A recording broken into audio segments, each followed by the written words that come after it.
So yeah, we're celebrating our 29th year of doing business. We've founded in 1995 by two brothers that had a quest of serving the private aviation community, right? Yeah. And started with 7 cars, and fast forward 28 years, almost 29 years, and we have 6,000 cars nationwide at 175 locations.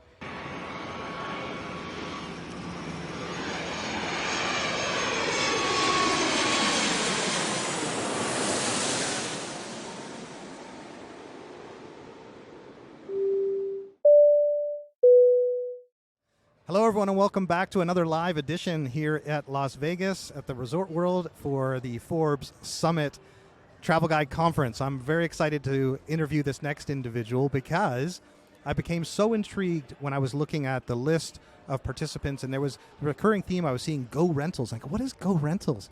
And then I started looking at their website, and I started going, wait a second. I'm like, how come I've never heard of this company before? And we're going to answer that for all of our listeners right now, because I have the VP of Operations, Mauricio Souza, joining us here. Mauricio, welcome. Good afternoon, Dan. Thank you so much for having me. Of course. No, I'm thrilled to have this conversation with you. I know Go Rentals is based in Newport Beach. That's correct. The corporate office is in Newport Beach, Yeah, yes. beautiful part of the country. Yeah, I lived in LA for no one years. ever feels bad for us for where we live. No, exactly. Nor should they. Yeah. But not only you have a beautiful head office location, you are committed to providing the most extraordinary vehicles to luxury guests all around the world, whether they're flying private jet or arriving on business class with their families, and not having the stress and the hassle, as I heard from your team, of going through traditional rental agencies. And I'm sitting behind your beautiful Mercedes Maybach Yes, together. yes, Gorgeous vehicle. Yes. So tell us a little bit more about the company first. I was asking you just before we started about how long it's been around, but help give our audience a better understanding of who Go Rentals is. Absolutely. Thank you. So yeah, we're celebrating our 29th year of doing business. We've founded in 1995 by two brothers that had a quest of serving the private aviation community, right? Yeah. And started with 7 cars, and fast forward 28 years, almost 29 years, and we have 6,000 cars nationwide at 175 locations. The FBO community we found it was an underserved community as it related to car rental, right? And the one thing that any luxury consumer cannot buy is time, right? And we heard one of the great speakers talk about that today. And so we really honor that in our guests. And through the process, we're the only car rental company recognized by Forbes Travel Guide, which we proudly hold that title. And, and our commitment is to excellence in service and in products and relationships, right? So we talk about that a lot. We kind of joke and say SPR, it's service, product, relationships, drives all that we do. Yeah. Right? So and how long have you been with the organization now? I've been with Go Rentals just over 7 years. Okay. Yeah. And then you've been to a few, I think you mentioned 4 Forbes events previously. That's correct. Yeah. That's correct, yes. And so would you see yourselves as Go Rentals as kind of like the official car rental, like premium car rental partner for travel guides? That's what my sense is. That's correct. Yeah. So we're honored to be one of their brand officials and the only car rental company recognized by them. Fascinating. Right? So, yeah. And so for those people that are familiar with your service and obviously love it, because you clearly see people keep coming up to you, and that's why I wanted to speak to you after being next to each other for 2 days here. Right.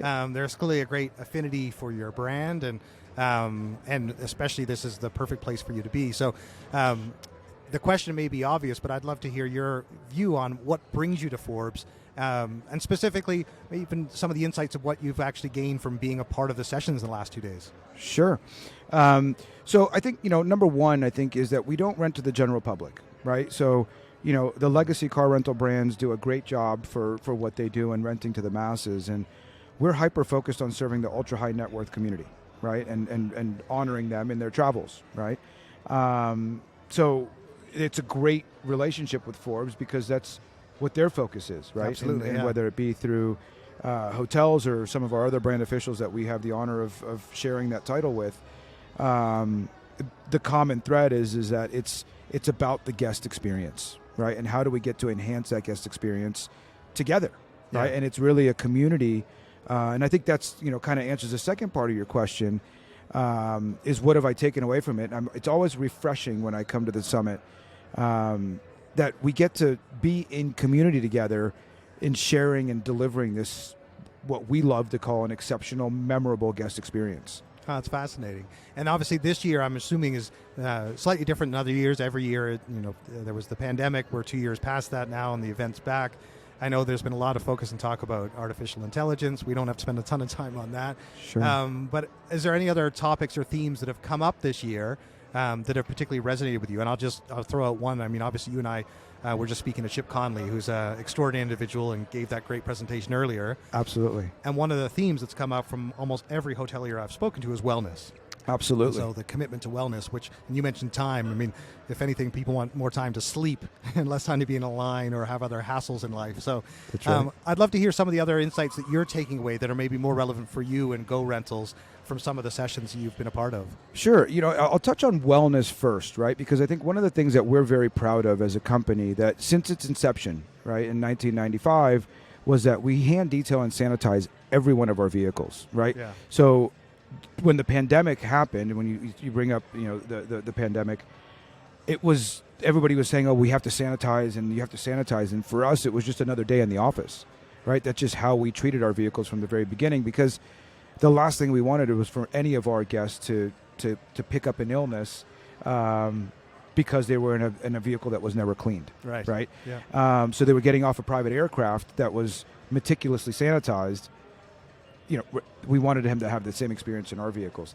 I think I too really enjoyed Chip Conley's presentation earlier today, and I think there's this focus on kind of grounding ourselves, right, and focusing on learning what's best for us, right, and I think that ties in well with wellness, and what we offer is we try and create an experience that's similar to what the guests have at home, right? That's why we're focused on having luxury vehicles for them that are of similar, right, that they feel as home as possible when they're in our vehicles, right? And a lot of times that's our first question to a guest is, what type of vehicle do you drive at home? And if they say, oh, we drive a Range Rover, excellent. We have the same Range Rover for you. Right? Yeah. So this is what I want to ask you about as well, because I'm also intrigued about your business model and how you operate. So it's great. We've talked about the connection with Forbes and these 5-star hotels, but in terms of the actual experience when a guest arrives, one of your team members was telling me yesterday about that someone flying either private or flying first class, that it continues with that experience when they land and get in one of your vehicles and travel to the hotel.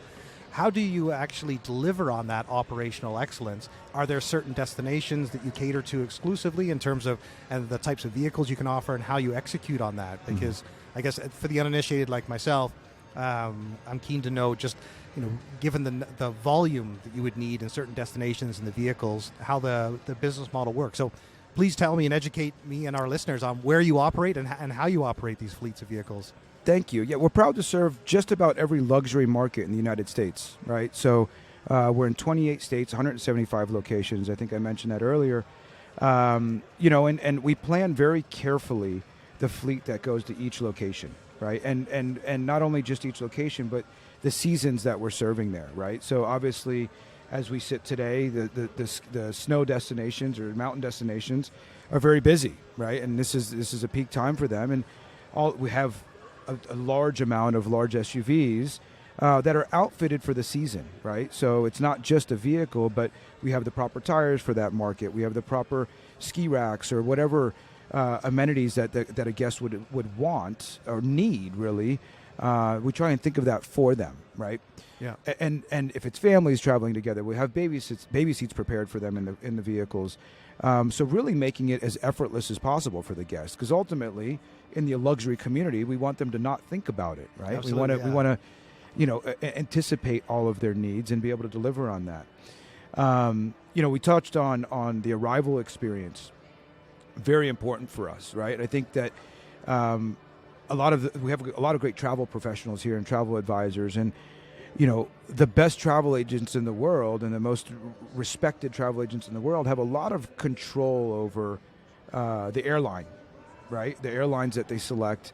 Obviously, we were honored to have Ed Bastian here from Delta, and what a great presentation this morning for him as well.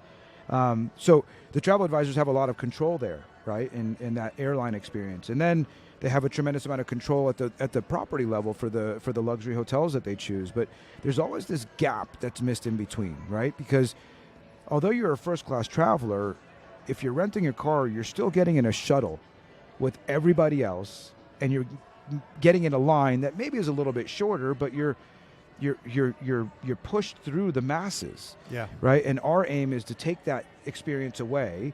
Right. We deliver your guests, right, the hotel guests, to the hotel in many cases an hour and a half sooner, so that they enjoy the amenities of the property. Yeah. Right. And we really get to enhance that guest experience, because we'll be in contact with those hotels in advance saying, look, you know, Mr. Christian is arriving in a black Escalade. Here's a license plate, ABC 123. Yeah. And as you arrive, rather than, you know, welcome to, you know, X luxury hotel, may I have your name, please? It's Mr. Christian. We've been expecting you, right? And that ability to surprise and delight our guests is just so special. And we take that relationship that we have with our partners really seriously.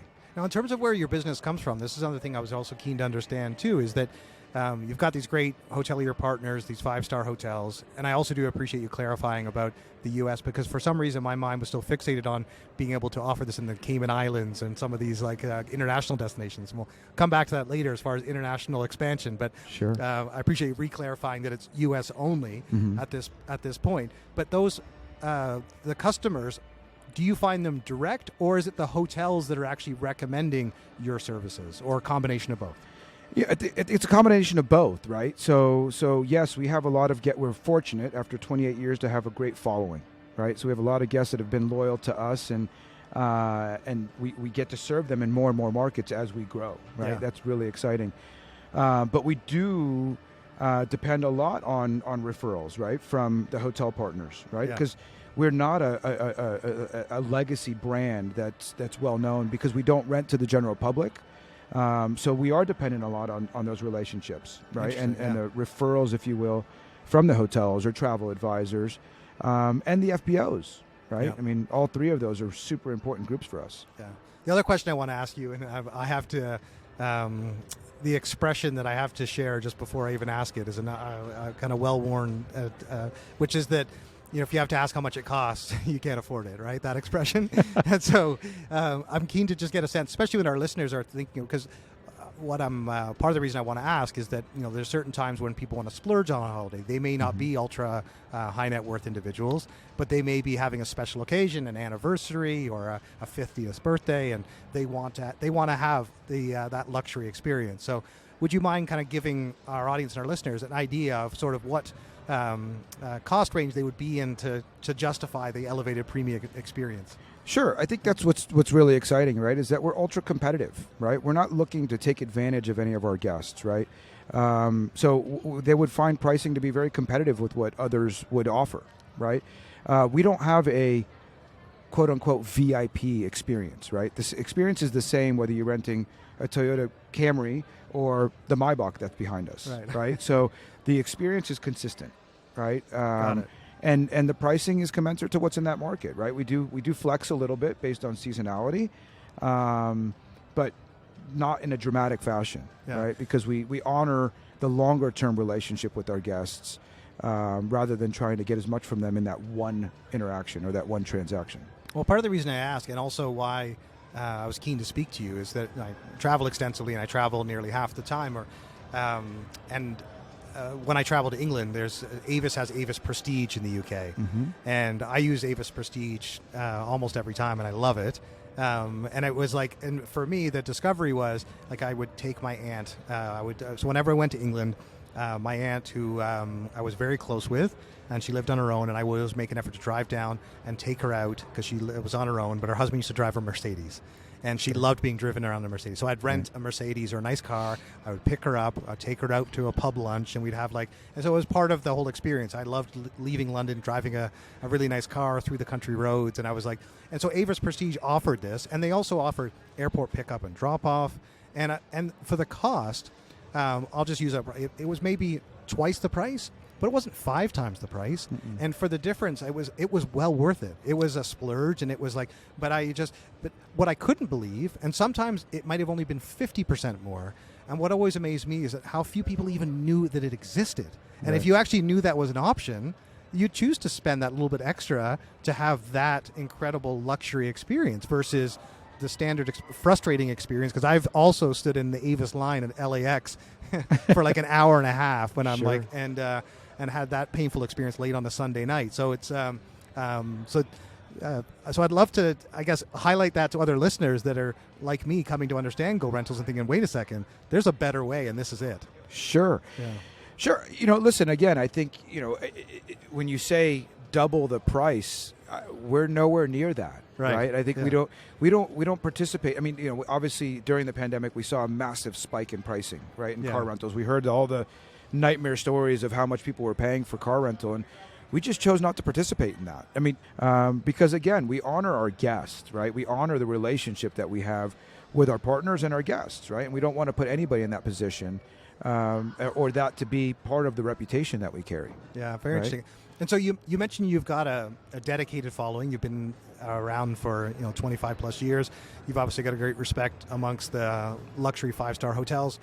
Where's the growth opportunity for you? Is it in more events like these? And in terms of also growing, because I really want to ask you that international question, because Sure. the example with Avis Prestige, not that they're doing what you're doing, but there's some similarity there. So how do you see your business growing in 24 and beyond? Sure.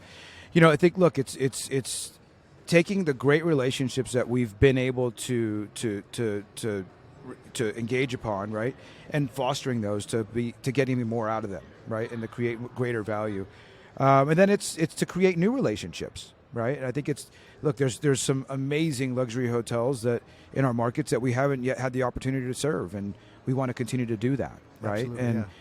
and then the travel advisor community as well, right? At one point in one of our markets, there used to be this term that we just seemed like we were the best kept secret, right? Which is, I guess, good and bad in some ways, because we don't want to be a secret, but we do want to maintain the integrity of the experience for those that choose to partner with us, right? So Yeah. we're not looking to serve the masses, Right. right? We're looking to serve those that truly appreciate what we do. They appreciate the level of detail that is put into the service experience, and that appreciate the levels of trim in our vehicles, right? Because, I mentioned a Toyota Camry. We don't buy any fleet vehicles, right? All of our vehicles are of the highest trim level. So there's no, all of our vehicles are black, white, gray, or silver. Right, because so you don't No beige? no beige, no green, no blue. There are a few red vehicles, right? If someone rents a convertible Mustang, they're going to want a red convertible Mustang, right? Yeah. But generally speaking, all of them are very subtle colors that our guests would want to be in. Right. Well, it's interesting just asking this question and connecting with that level, because I think no matter what aspect we're in this industry, whether it be car rentals or hotels or tour operators, or even some of the suppliers that I've had a chance to speak to, like Frete, that's Italian, like they all love travel. There's Yeah. that's the common bond that we clearly all share, is we have a passion for this industry and this space. So I've really enjoyed this conversation. I just want to make sure that as we wrap up here, that anyone who's listening to this that wants to find out more information, whether it be a customer or a potential partner, to know how to follow up with you or the team. Absolutely. So, look, my personal information, Mauricio S at GoRentals.com. If you want to reach me directly, feel free to visit our website, right? I mean, I think it's www.gorentals.com. And our team is here at your service, right? So we're super excited. Again, very honored that you selected us to be able to speak with. Yeah, no, very happy to. I'm very glad that we did. So no, it was a real pleasure to speak to you, and I'm glad that we had this connection. And hopefully we'll see each other in Monaco next year. That's right. We just heard the announcement, Monaco. Yeah. It'll be interesting getting a car to Monaco. We got to figure that out. But you do, exactly. You got to work on the international expansion by then. We did Hawaii last year, right? We opened in Hawaii in late 2022. So, right, just going the opposite direction from the mainland, right? Yeah, exactly. So just a few hours longer. Totally. So we'll figure it out. Mauricio, a real pleasure to speak to you, and I wish you every success this year, and I look forward to keeping in touch. Dan, likewise. Thank you. Thank you so much.